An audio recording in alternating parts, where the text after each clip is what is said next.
নমস্কাৰ সকলোকে পুনৰবাৰ মোৰ অন্যটা ভিডিঅ'লৈ স্বাগতম জনাইছোঁ। আজি মনটো অকণমান হাঁহি আহিছে আৰু মনত অকণকৈ, কিন্তু হাঁহিটো সঁচাকৈ কিমান মানে সফল হয় সেইটো সময়ত গম পাম বাৰু। আপোনালোকে সকলোৱে চাগে বাতৰি চাই আছে নহয় জানো? কাৰণ আমাৰ মুখ্যমন্ত্ৰী মহোদয়ে আজি দুদিনৰ আগত ঘোষণা কৰিছে যে আশা কৰ্মী, অংগনবাড়ী কৰ্মী, ৰান্ধনী সকলোকে আগন্তুক আমাৰ শীতকালীন যি বাজেট বহিব তাত আমাক স্থান দিয়া হ'ব বুলি নিজ মুখে ব্যক্ত কৰিছে। গতিকে তেখেতৰ কথাটোক আমি ধন্যবাদ জনাইছোঁ। সকলো অংগনবাড়ী কৰ্মীৰ তৰফৰ পৰা তেখেতক বহুত বেছি ধন্যবাদ জ্ঞাপন কৰিছোঁ। কাৰণ তেখেতে কোৱা কথাবোৰ আমি দেখি আহিছোঁ, যিদৰে কয় সেইদৰে আচলতে সফলো হোৱা দেখিছোঁ কিছু ক্ষেত্ৰত।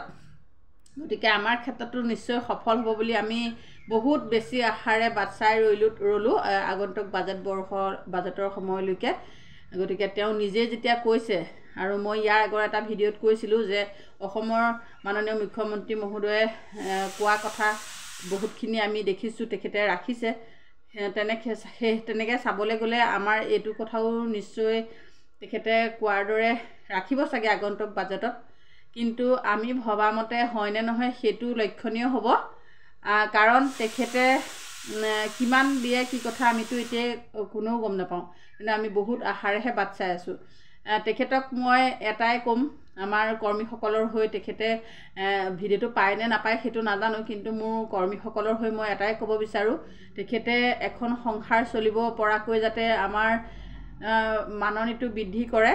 চালি-জাৰি চাই লৈ পেলাই যাতে আমাৰ মাননিটো এখন গৃহস্থী ঘৰ চলিবলৈ তেখেতে জানেই কিমান কি লাগে বা কেনেধৰণে চলিব পাৰে, বৰ্তমান পৰিস্থিতি কেনেকুৱা, এখন ঘৰ চলিবলৈ কিমান পইচা হ'লে চলিব পাৰে। গতিকে তেখেতক আমি ক'ব পৰা কোনো অধিকাৰ নাই, তেখেতে নিজেই জানে। গতিকে জানি পেলাই যদি আমাক মানে চলিব পৰাকৈ দিয়ে আমি বহুত সন্তোষ হ'ম। কাৰণ প্ৰত্যেকৰে সংসাৰ আছে, প্ৰত্যেকৰে গৃহস্থী ঘৰ, ল'ৰা ছোৱালী, পঢ়া শুনা, খোৱা বোৱা, আৰু বৰ্তমানতো আৰু মূল্য বৃদ্ধিৰ কথা ক'বই নালাগে। ইমানেই মূল্য বৃদ্ধি, পাচলি কিনিবলৈ গ'লে বজাৰত জুই, যিকোনো বস্তু কিনিবলৈ গ'লে বজাৰত জুই। গতিকে সেই জুইকুৰাৰ পৰা আমাক আঁতৰি আহিবৰ কাৰণে আমি যাতে গৃহস্থীখন ভালদৰে চলিব পৰাকৈ আমাক মাননীয় মুখ্যমন্ত্ৰী মহোদয়ে চায়, তেখেতক সেইটোৱে আমি কৰ্মীসকলৰ হৈ অনুৰোধ কৰিম। গতিকে আমি যাতে আকৌ অকণমান কিবা এটা দি পেলাই আমাক যাতে টোপটো দি পেলাই আকৌ আশাত বন্দী কৰি নাৰাখে, সেইটো তেখেতক মই বিনম্ৰতাৰে অনুৰোধ কৰিম। গৃহস্থী ঘৰখন চলিব পৰাকৈ তেখেতে যাতে আমাৰ হৈ চিন্তা কৰে।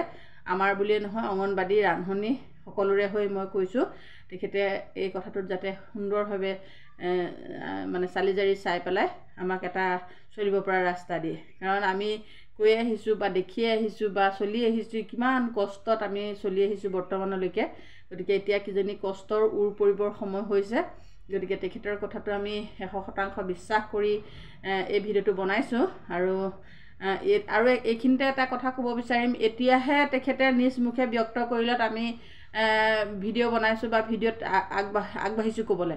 কিন্তু এই কেইজনমান যে খাৰ খোৱা দুজনমান আছে, একদম ওপৰতে থাম্বনেইলটো বনাই দিয়ে, মুখ্যমন্ত্ৰীকে দৰমহা বাঢ়িলে বুলি কৈ তেখেতৰ ফটোখন দি দিয়ে। গতিকে সেইকেইজনক ভালকৈ ভিডিঅ'টো চাই ল'বলৈ কৈছোঁ। তেখেতসকলে ভালকৈ ভিডিঅ'টো এতিয়া চাই পেলাইহে বনাওক। আগৰ যিবিলাক ভিডিঅ' পইচাৰ কাৰণে, ভিউজৰ কাৰণে মিছামিছি ভিডিঅ' বনাই আছিলে, সকলোবিলাক ভুৱা ভিডিঅ' বনাই আছিলে। আমাৰ পৰা ভিউজ লৈ তেওঁলোকে ইনকামৰ এটা মোটা অংক মিলাই আছিলে। কিন্তু এতিয়া যিটো মাননীয় মুখ্যমন্ত্ৰী মহোদয়ে নিজৰ মুখেৰে কথাষাৰ কৈছে, এতিয়া অন্ততঃ 90% হ'লেও বিশ্বাস কৰিব পাৰি। গতিকে এতিয়া যদি ভিডিঅ' বনাইছে তেতিয়াহ'লে ক'বলগীয়া নাই, বা এইটো ভিডিঅ'ৰ ওপৰত ক'বলগীয়া নাই। কিন্তু আগৰ যিবিলাক ভিডিঅ' বনাইছিলে, ভুৱা কিছুমান ভিডিঅ' আমাৰ অংগনবাড়ী কৰ্মীসকলৰ মাথা নষ্ট কৰি আছিলে। গতিকে তেখেতসকলে এতিয়া বনাব পাৰে, আৰু আকৌ প্ৰতিদিনে একেটা ভিডিঅ'কে বনাই আমাৰ পৰা ভিউজ ল'বলৈ চেষ্টা নকৰিব।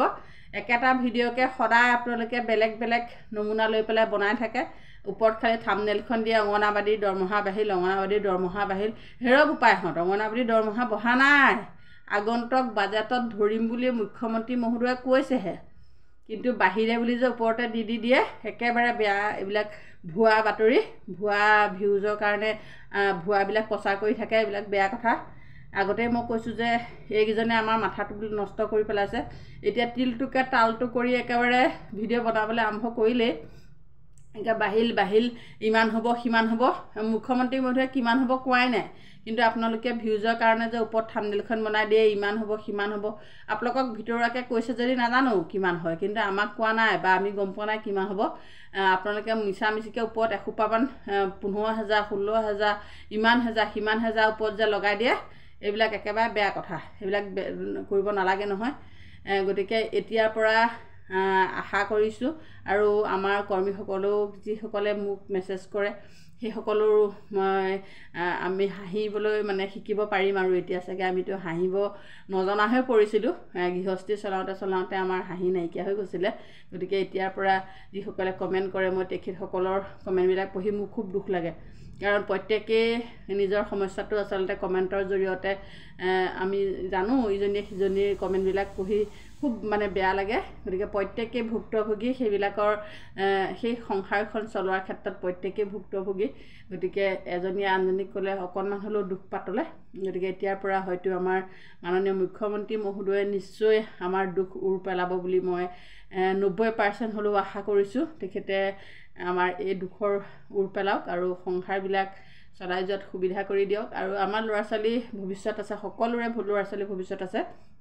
গতিকে ল'ৰা ছোৱালীখিনি মানুহ বনাব পৰাটো আমাৰ এটা মানে বৃহৎ চিন্তা। কেনেদৰে মানুহ বনাম, টকা পইচা বহুতেই দৰকাৰ হয়।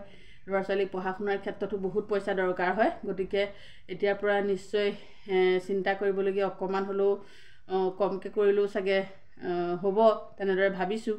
গতিকে এতিয়াৰ পৰা কাম কৰাৰ আমি যি সাহস, কাম কৰিবলৈ উদ্যম পাইছোঁ, তেখেতৰ ভাষণৰ জৰিয়তে কাম কৰাৰ দুগুণ উৎসাহ পাইছোঁ। যিমান কষ্টত কাম কৰি আহিলেও আমাৰ মাননীটোৰ কথা চিন্তা কৰিলে আমি দুখত ভাগি পৰোঁ। ইমান কম পইচাত ইমান কষ্ট, 30 দিনত 15খন মিটিং 10খন মিটিং মাৰিব লাগে। আমাৰ গোটেই গাড়ী ভাড়াতে আমাৰ পইচাখিনি গুচি যায়। সেইবোৰ চিন্তাতে আমি ভাগি পৰিছিলোঁ। কিন্তু এতিয়াৰ পৰা নিশ্চয় আমাৰ কাম কৰাৰ উৎসাহ দুগুণে বৃদ্ধি হ'ব সকলোৰে। গতিকে তেখেতে কোৱাৰ দৰে আমাৰ আগন্তুক বাজেটত আমাৰ হৈ যি সিদ্ধান্ত দিছে, গতিকে নথৈ সুখী হৈছোঁ। আৰু কোৱাৰ দৰে তেখেতে কৰি যাওক। আমি তেখেতৰ কি বুলি মানে ধন্যবাদ জনাম ক'ব নোৱাৰোঁ। আৰু তেখেতৰ সুস্বাস্থ্যও কামনা কৰিছোঁ। আমাৰ হৈ যদি ভাল কিবা এটা চিন্তা কৰিছে, বহুত ভাল কাম কৰিছে। কাৰণ প্ৰত্যেকগৰাকী 1,22,000 অংগনবাড়ী কৰ্মী সহায়িকা বহুত দুখত ভাগি পৰিছিলে, কাম কৰি অব্য হৈ গৈছিলে। আমাৰ ব্ৰেইন মানে আমাৰ যিকণ চিন্তা কৰিব পৰা শক্তি, সেই শক্তিকণ হেৰাই যাব ধৰিছিলে বহুতৰে। গতিকে এতিয়া সেই শক্তিকণ হয়তো মানে হেৰাই নাযাব চাগে। পইচাটো যদি কিবা এটা হ'লেও আমি বৃদ্ধি হ'বলৈ গৈ আছে। গতিকে ভাল লাগিছে। আৰু যিসকল আমাৰ পেঞ্চনাৰ আগন্তুক ৰিটায়াৰ হ'ব, সেইসকলেও অন্ততঃ কিবা এটা লৈ যাব পাৰিব। ৰিটায়াৰ হোৱাৰ আগত যদি বাজেটত যদি কিবা এটা ভালদৰে আমাক ধৰে, তেতিয়াহ'লে আমাৰ ৰিটায়াৰ হোৱা বাইদেউসকলেও কিবা এটা হাতত অন্ততঃ লৈ যাব পাৰিব, ক'ব পাৰিব আমি ইমান পইচাৰ পৰা ইমান কষ্ট কৰি ইমান কৰিলোঁ, হাতত আহিব সময়ত হ'লেও কিবা এটা চুবলৈ পালোঁ বুলি ক'ব পাৰিব। গতিকে তেখেতসকলেও কিবা এটা চোৱাটো আমি বিচাৰোঁ। আগন্তুক সময়ত তেখেতসকলেও মানে সুস্বাস্থ্যৰ অধিকাৰী হৈ থাকক। আৰু কি বুলি ক'ম, ভাষা নাই। আজি হাঁহিছোঁ বা কালিৰ পৰা হাঁহিছোঁ তেখেতৰ কথা শুনি। কিন্তু আৰু এটা কথা, কমিটি গঠন কৰি থাকোঁতে বহুত দিন যাতে নাযায়। গতিকে কমিটি গঠন কৰি চূড়ান্ত সিদ্ধান্ত আমাক দিয়ক। আমি বহুত অপেক্ষা কৰি আছোঁ। আৰু বাজেটত যাতে আমাৰ আশা নিৰাশা নহয়।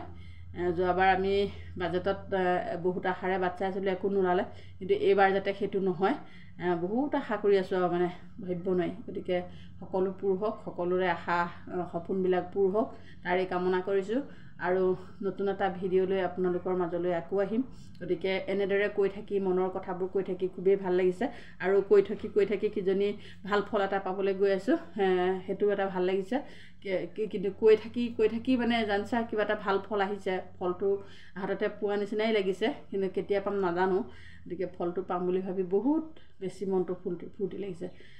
গতিকে আমাৰ চাগে কৰ্মীসকলৰ দুখ তেখেতৰ বুজি পাইছে, আৰু বুজি পাই পেলাই মাত মাতিছে অৱশেষত। গতিকে আমি তেখেতে যদি আমাক কিবা এটা ভাল ফল দিয়ে, আমিনো কেলৈ নিচিঞৰি বাখৰি মৰিম, কেতিয়াও চিঞৰিবলৈ নাযাওঁ। গতিকে আগতে পোৱা নাছিলোঁ কাৰণে সকলোৱে চিঞৰিবলৈ ওলাই গৈছিলে বা চিঞৰিছিলে, কিন্তু এতিয়া কোনো চিঞৰিবলৈ নাযায়।